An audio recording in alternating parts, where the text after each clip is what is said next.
Kraken is SeaWorld Orlando's iconic floorless coaster. It opened in 2000, just 2 years after Journey to Atlantis, and together those two attractions are kind of the iconic roller coasters for SeaWorld Orlando. I mean, sure, everyone knows the park because of rides like Mako and Manta, but the big thrills really start here with Kraken. It used to sport that aqua teal color with those tan supports. It's recently been renovated, given a fresh coat of green paint. Looks a little bit more sea monstrous now. This, in addition to some updates that they did during the 2017 season for Kraken Unleashed, make this ride look good as new. This is going to be my full in-depth review of the attraction. I'm going to talk about everything that you can expect when you go to SeaWorld Orlando to ride this thing. And at the end, of course, I will give it a score out of 10. So let's talk about the entry experience first. Kraken is located directly next to Journey to Atlantis and is marked by this giant tentacle kind of wrapping around this entrance that you have to walk under. And that's where you see the sign there. It no longer says Kraken Unleashed. That was one of the things that was recently taken out. That was just part of a temporary overlay where they were running the ride with virtual reality, which is actually something I did get to experience. The first time I went to SeaWorld, I got to do it, and it was fine, but the ride is definitely better without it. So as you're walking up to this plaza, you'll see some rock work. You'll see part of the ride where it actually dives underneath the ground and then into a corkscrew. Really cool, great visual way of making a first impression. So now you reach your station, you have 8 rows, 32 passengers per train. I do recommend riding this in the front and the back. Much like other floorless coasters, they do provide very different ride experiences. I tend to be more of a backseat rider with this attraction, but if you care about smoothness, then you might want to try this thing towards the front. It's no secret that this is not the smoothest roller coaster. As it's going around the ride course, the trains kind of shake back and forth. You can really see it here in this backseat POV. Look how those trains just don't appear to be quite snug up against the track like Mako. That is about as smooth as can be. And Kraken unfortunately just didn't get those genes, which is too bad because I think one of the big reasons why this ride isn't more enjoyable is because it is not as smooth as it could be. Now, is it because of its age? Quite possibly. As of when this video is being made, Kraken's about to turn 22, so it's possible that it was glass smooth when it opened to the public. But after it's been running for so long, I will say that out of all the floorless coasters I've done, this is one of the roughest. But if you can look past that, then Kraken does have a lot of really great moments. There's some cool elements on here. There's a height of 149 feet. So it's a tall ride. Drop of 144 feet. Max speed 65 miles per hour. A total of 7 inversions and over 4,000 feet of track. So let's break this layout down a little. As you depart out of the station, you take a right-hand turn and start up your lift. And this gives a pretty good view. To the left, you have Mako, and to the right, you have the rest of the park. Now, I really love this little pre-drop that Kraken does as you're cresting over the lift. You start to take a right-hand turn. Again, fantastic view of Mako. And then you drop into the rest of your layout.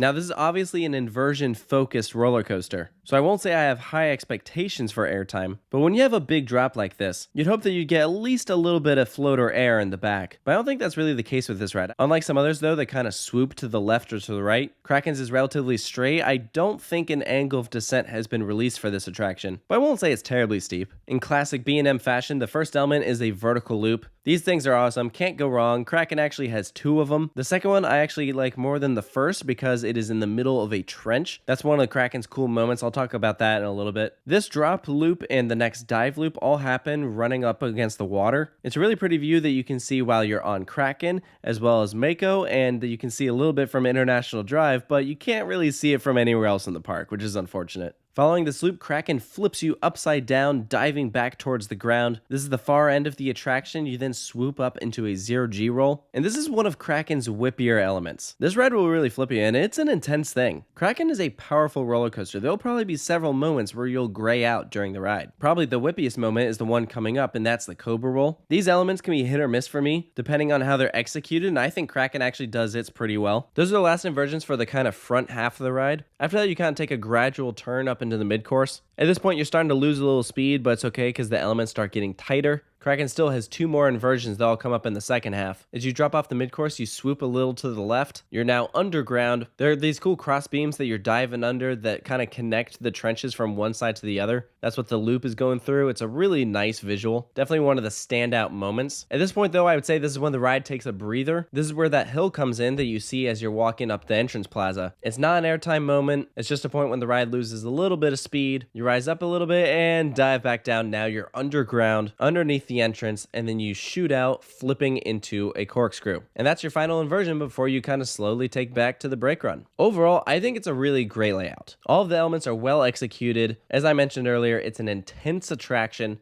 And because of that, I would say it is not the most re-rideable. Between the intensity and the fact that it is not the smoothest, I think Kraken for me is one of those attractions that I'll do once a day, and after that, I'm good. It's not re-rideable like Mako. And I think for that reason, it's not a must visit for me when I go to SeaWorld. Now, if you're a tourist, you've never been here before, absolutely you should do it. But if you're a pass holder, you come here a lot, you don't really need to do every single ride every time you go. I think Kraken is one that it's okay skipping. But again, it comes down to personal preference. If you're a big fan of intensity or positive G-forces, this is gonna be your ride. It is definitely the most intense roller coaster at SeaWorld Orlando. Yes, more than Manta in my opinion. So that's why I say if you're coming here for the first time, give it a ride in the front and the back. But this might not necessarily be one of those roller coasters that you just want a marathon. I think we can all universally agree that that honor goes to Mako. So for Kraken's final score, I'm going to give it an 8 out of 10. I think presentation is awesome. It has some great elements. It's super intense. Again, I just wish it were smoother. If it were as smooth as, say, like Batman the Dark Knight at Six Flags New England, I think this would be a top-tier floorless coaster. But because it's on the rougher side, that drops it several spots for me. Again, it could be just one of those things that's happened with age, but I've been coming to SeaWorld Orlando for about 5 years now, and I don't ever remember Kraken being smooth. But that's just because that's really important to me. I value re-rideability, and I think that is Kraken's biggest flaw. If you walk off the attraction and you can kind of feel a headache coming on, might not be a perfect roller coaster. But hey, that's just my take on Kraken at SeaWorld Orlando. If you've ridden this attraction and you agree with what I've said, or if you disagree or you think there's something I missed, be sure to let me know all that down in the comments below. And stay tuned for more roller coaster reviews here at Coaster Studios, and I'll see you next time.